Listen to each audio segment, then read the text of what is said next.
On May 1, 1945, at approximately 20:30 hours in the lower garden of the Reich Chancellery in Berlin, an SS orderly named Otto Günscher poured petrol over two bodies. The artillery of the Soviet Fifth Shock Army was landing less than 400 meters east. The bunker corridors below smelled of diesel, concrete dust, and stale tobacco. The lights flickered on emergency generator power, surging and dying in the same breath.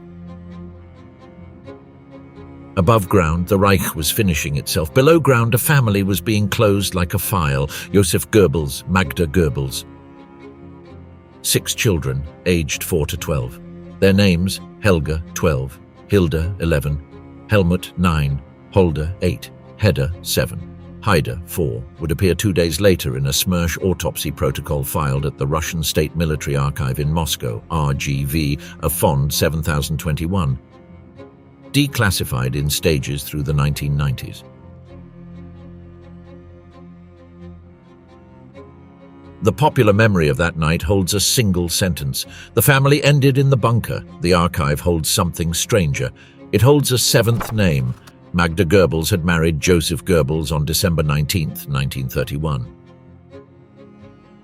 She had married someone else first, the industrialist Günther Quandt, head of the Akkumulatorenfabrik AG and shareholder of Deutsche Waffen- und Munitionsfabriken. Their son, born November 1, 1921, was named Harold Quandt. By April 1945, he was a Luftwaffe Oberleutnant, captured weeks earlier by British forces in Italy, sitting in a prisoner of war camp on the Mediterranean. On April 28, 1945, Magda handed the test pilot, Hanna Reich, a folded letter for him. Reich flew it out of Berlin under shellfire that same night. Harold would be released in 1947. His stepfather's biological children would not survive May 1st. His mother's first husband would die in Cairo on December 30th, 1954, leaving him half of one of the largest industrial fortunes in post-war Germany. The bunker did not consume every child. It consumed 6. The 7th, the one who was never legally a Goebbels at all, would inherit an empire that within 15 years would make the half-brother of the dead Goebbels' children one of the wealthiest men in the Federal Republic of Germany. Magda Quandt, the woman who married 2 empires. Magda Berend Ritschel was 30 years old when she divorced Günther Quandt in 1929. She was elegant, politically restless, and the legal mother of an 8-year-old boy named Harold, who would inherit one of the largest industrial fortunes in Germany. The 1929 settlement granted her custody. It granted Günther Quandt visitation. It did not and could not alter the deeper architecture of the arrangement. Harold was a Quandt by name, by blood, and by inheritance line. The empire he stood to receive was already in motion before he learned to read. That empire was specific, not abstract. The Akkumulatorenfabrik AG, AFA, manufactured industrial batteries, including the submarine batteries that would later power the Kriegsmarine's U-boat fleet. The Deutsche Waffen- und Munitionsfabriken, DWM, produced rifles, pistols, and ammunition through the Mauser-Werke participation. By 1931, Günther Quandt's holdings spanned electrical storage, weapons, textiles, and chemical industries. The Scholtisek Report, the 1,200-page academic study commissioned by the Quandt family from Professor Joachim Scholtisek of the University of Bonn and published by C.H. Beck in 2011, lays this out in source detail across files held at the Bundesarchiv Koblenz.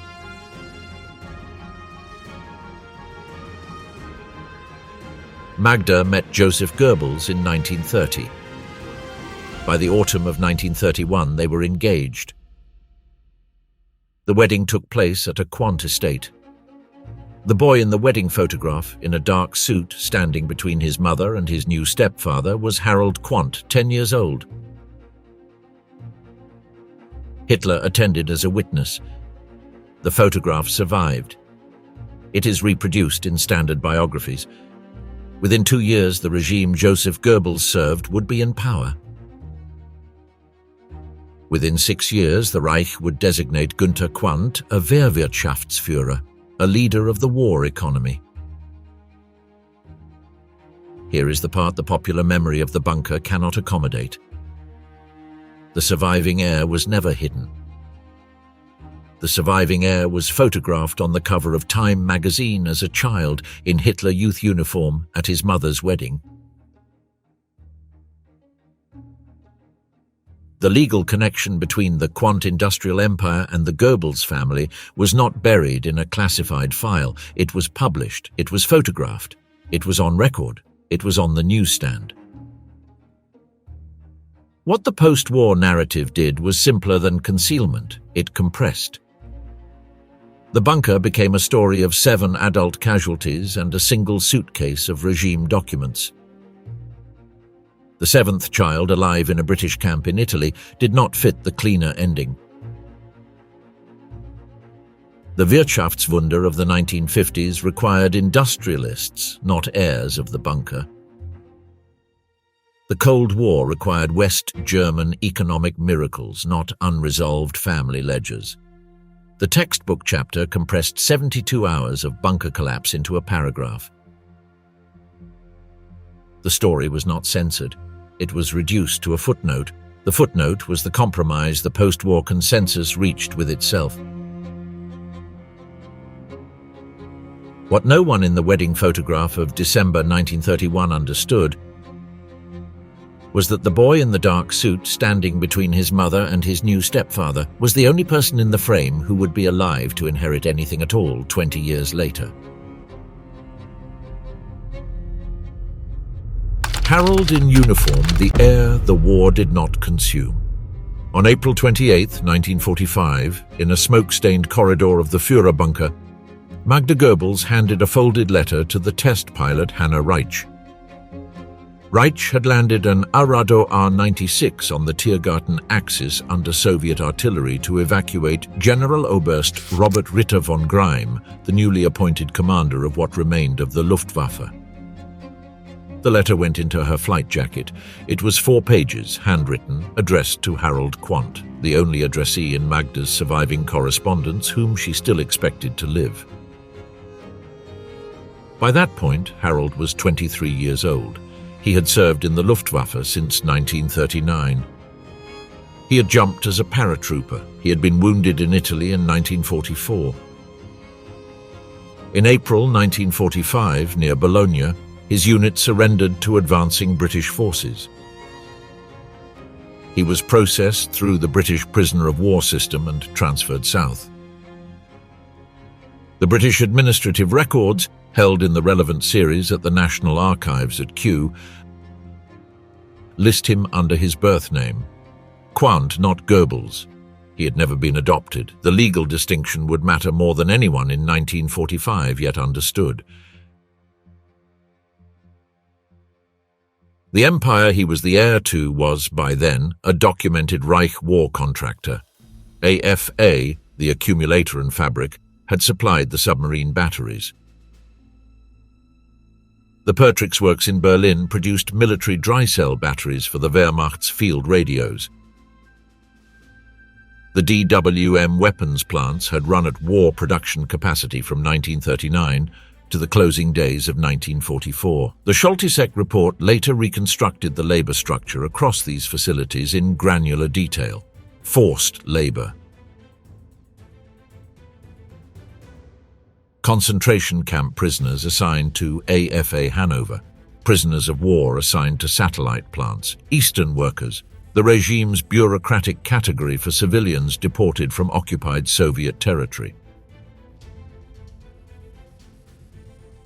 The numbers are in the report. The named camps are in the report. The facility records are in the report. The chain of custody from labor to product to profit is in the report. None of this was secret in 1945. Günter Quandt was arrested by American forces in 1946. The denazification proceeding in Hesse classified him as a Mitläufer, a follower, in 1948. Scholtisek's later reconstruction would document that this verdict substantially understated his actual role, but the immediate post-war verdict held. He returned to his industries, the empire continued, the boardrooms reopened, the plants restarted. Harold, meanwhile, sat in British custody. He read his mother's last letter in the autumn of 1945. Reich had survived the flight, been captured by American forces in May, and the letter passed through several hands before reaching its addressee. Multiple historians, including Anja Klabunde in her 1999 biography Magda Goebbels, have published the text. In it, Magda explained why his half-siblings would not be allowed to live. She told him she was proud of him. She told him the world that was coming would be unbearable to anyone who had believed what she had believed. Harold never saw his mother again.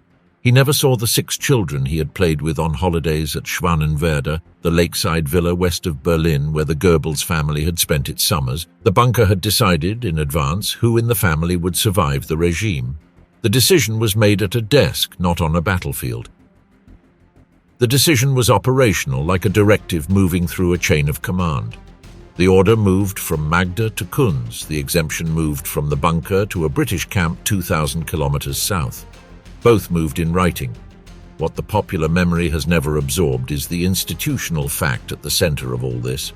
The Quandt Empire did not pause for the war. It did not pause for the bunker. It did not pause for denazification. It did not pause for the death of Günter Quandt in 1954. The chain of inheritance moved forward, through camps, through war, through trial, through restoration, without a single legal break. 3 copies, 1 survived. The letter would reach Harold Quandt in a British POW camp in Italy 6 months later, after every other recipient named inside it was already dead.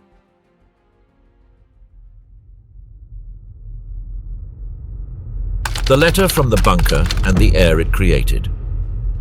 On the evening of May 1st, 1945, in a small room on the lower level of the Führerbunker, the SS dentist Helmut Kunz was given an instruction he had refused twice already that day. He was an SS Sturmbannführer. He had been in the bunker since late April. His role on paper was medical. His role in the room he was now standing in was something else. Magda Goebbels stood with him. 6 children sat or lay on cots. The youngest, Haida, was 4. The oldest, Helga, was 12. The bunker generators were running. The corridor outside was crowded with adjutants who had no orders left to execute.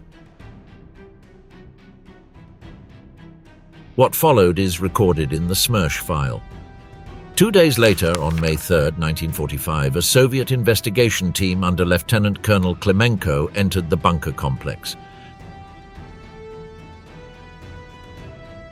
They found 7 adult casualties in the garden above. They found 6 smaller casualties on the cots below. The autopsies were performed in Berlin-Buch by a Soviet forensic team. The protocols went into RGV Afond 7021. The Smersh file at RGVA records cyanide as the agent administered to the children. Identification was made by dental records, in part because Kunz himself was already in Soviet custody and confirming what he had been ordered to do. Helmut Kunz was interrogated repeatedly between 1945 and his eventual return to East Germany years later. His testimony, preserved in Soviet archives and later cited by the historian Anton Joachim Stahler in his 1996 study The Last Days of Hitler, is consistent. He had administered an injection to the children. The second agent had been administered by Magda Goebbels herself. The professional historian's reconstruction, drawn from Kunz, from the Smersh protocols, from Hugh Trevor Roper's 1947, The Last Days of Hitler, from Vladimir Bezymensky's 1968, The Death of Adolf Hitler, agrees on the sequence. The room, the order, the hour. The children did not survive May 1st, 1945. The Soviet autopsy file records their deaths.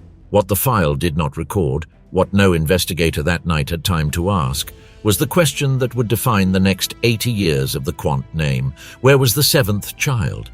Magda's seventh child was not in the bunker. He was the only living human being she had not chosen to take with her. He was, by every legal measurement that post-war Germany would soon apply, not a Goebbels child at all. He was a Quandt. He carried his biological father's name. He carried his biological father's inheritance rights. He carried in his Luftwaffe paybook and his POW intake form a separate civil identity from the family closing itself in Berlin. He was not in the file. He was the file's missing line.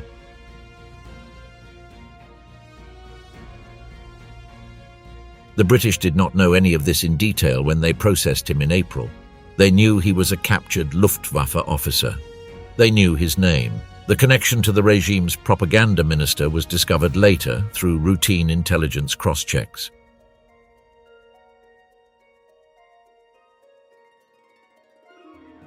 By then, he was already in the camp system. By then, the war was already ending. By then, the question of what to do with the stepson of Joseph Goebbels was, in the practical operations of an Allied prisoner of war administration, an administrative footnote.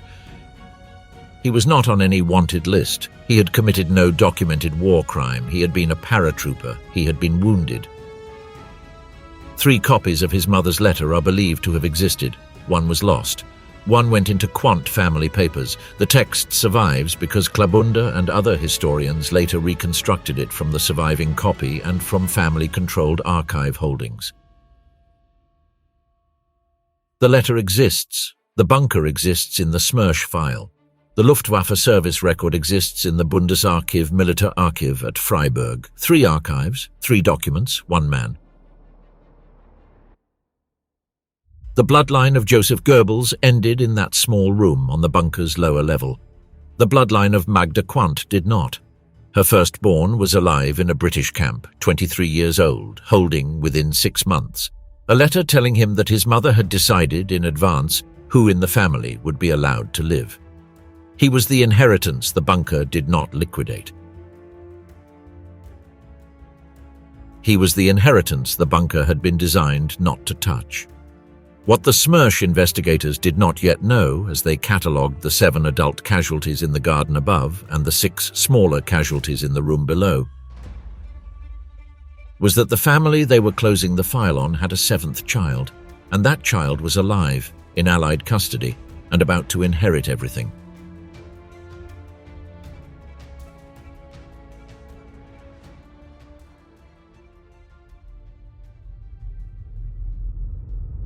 How a POW became the heir of an industrial empire. On December 30th, 1954, in a Cairo hotel room, the 73-year-old industrialist Günther Quandt died, and his will divided his empire in 2 halves. One half went to Herbert Quandt, his son from a previous marriage, the half-brother who had managed the family's industrial operations through the war and after. The other half went to Harold Quandt, released from British custody in 1947, by then a 33-year-old engineer working his way up through the family firms in Bad Homburg and Frankfurt. The denazification system had moved on by 1954. The Spruchkammer in Hesse had classified Günther Quandt as a Mitläufer in 1948. The verdict was final under West German law. The Scholtisek report would later document, on the basis of Bundesarchiv Koblenz files and the Hessisches Hauptstaatsarchiv at Wiesbaden, that the verdict was substantially understated. By then, the verdict had served its purpose. It had cleared the inheritance line. It had cleared the boardrooms. It had cleared the path the Wirtschaftswunder needed open. What the two brothers inherited in 1954 was a network. AFA, soon to be renamed Varta, was producing batteries for civilian markets that would soon include the post-war German automobile industry.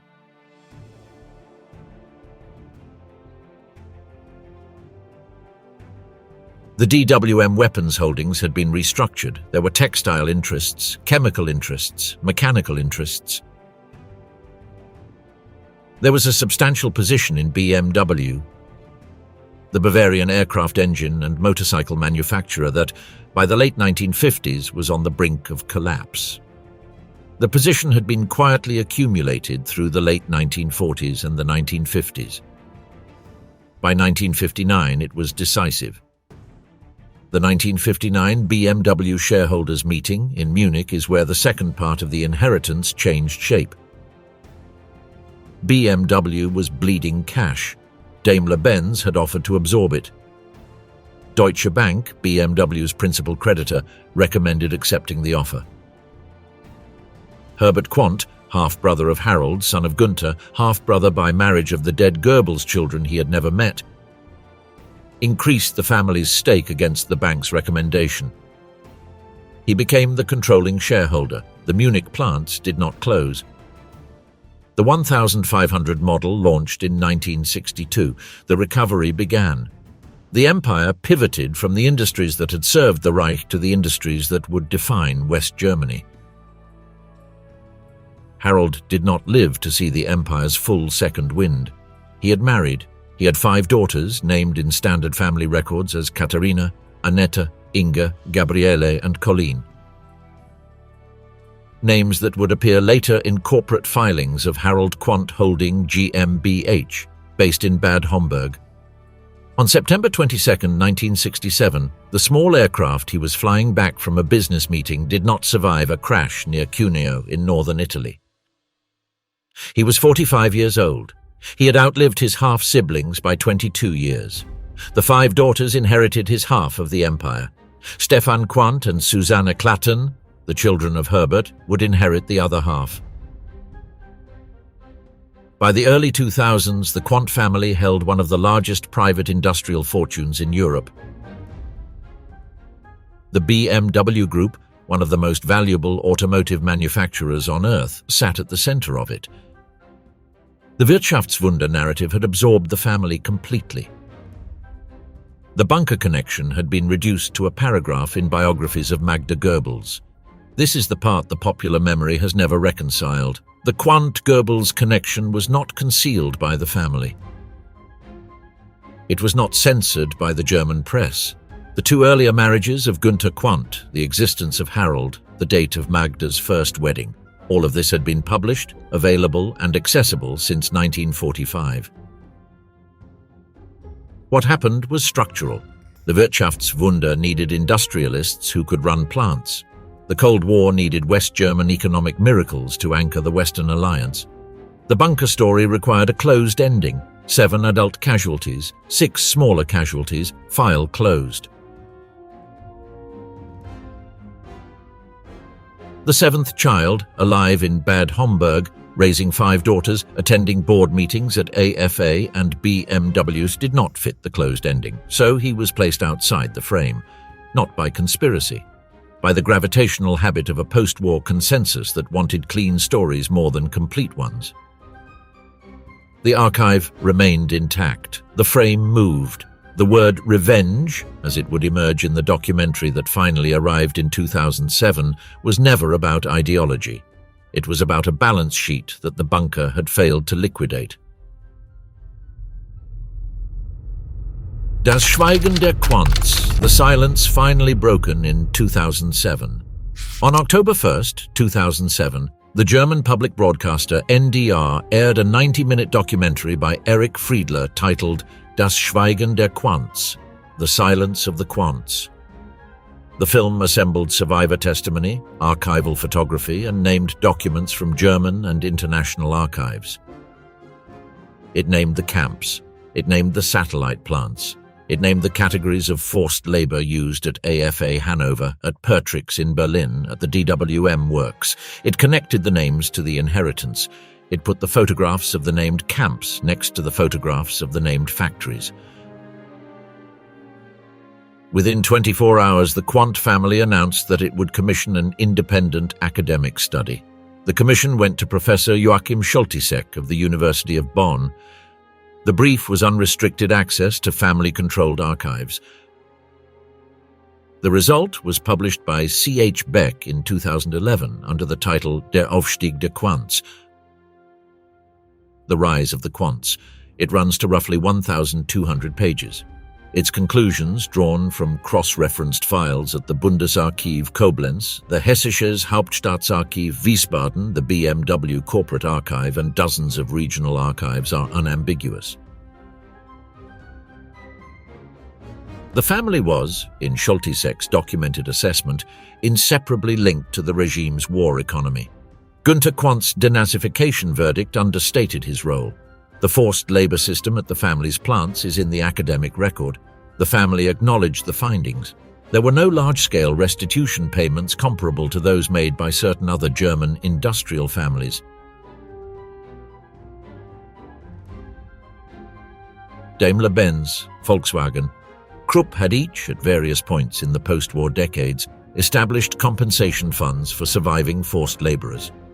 The Quandts did not match those programs at scale.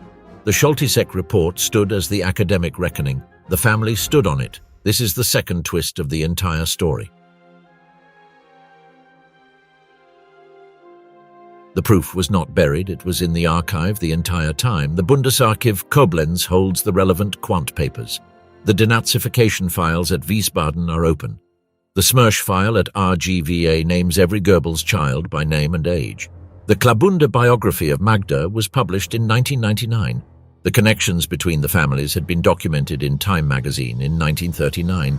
The historian's tools were intact. What was late was the willingness to assemble the evidence into a narrative the public would actually receive.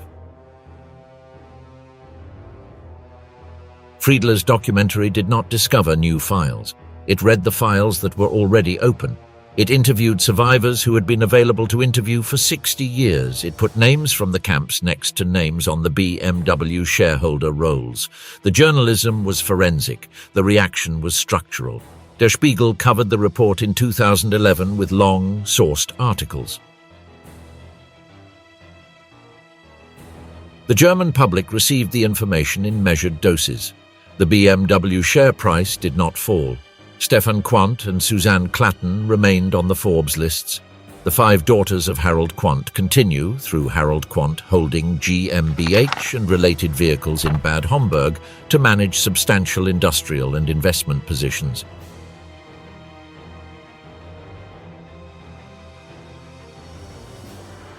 The Quandt fortune has been estimated at tens of billions of euros across the Stefan Quandt, Suzanne Klatten and Harold Quandt branches combined. The empire that began before the regime, expanded under the regime, survived the regime, and inherited from the regime, is still operating. It owns plants. It pays dividends. It releases quarterly reports. The 7th child of Magda inherited an empire and built 5 more inheritances. The empire absorbed the bunker.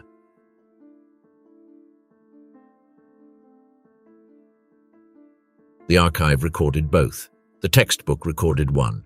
The discrepancy between what the archive holds and what the textbook compresses is not an accident. It is the post-war consensus working exactly as designed. The reckoning came in 2007.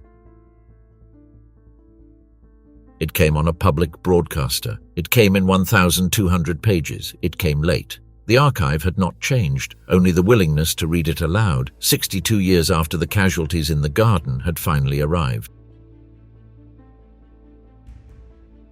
Helga Goebbels, 12.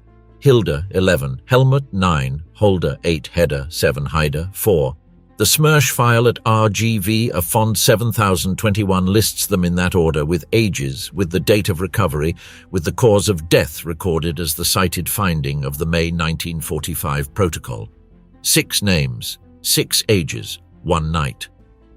Above them, in the lower garden of the Reich Chancellery, the cremation that Otto Günscher had ordered in advance for their parents was already finished.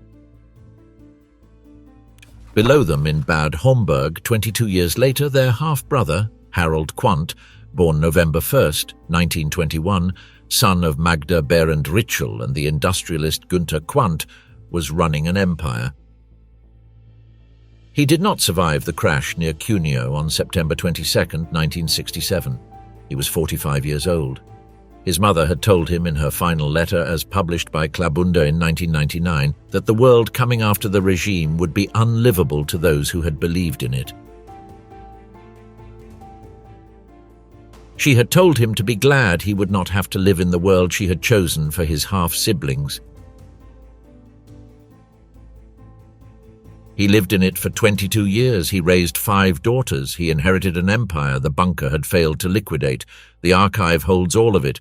The 1,200 pages are in print. The shelves are still there. The file is still open. The 7th name is still on the page. This content is for educational and historical reflection purposes only.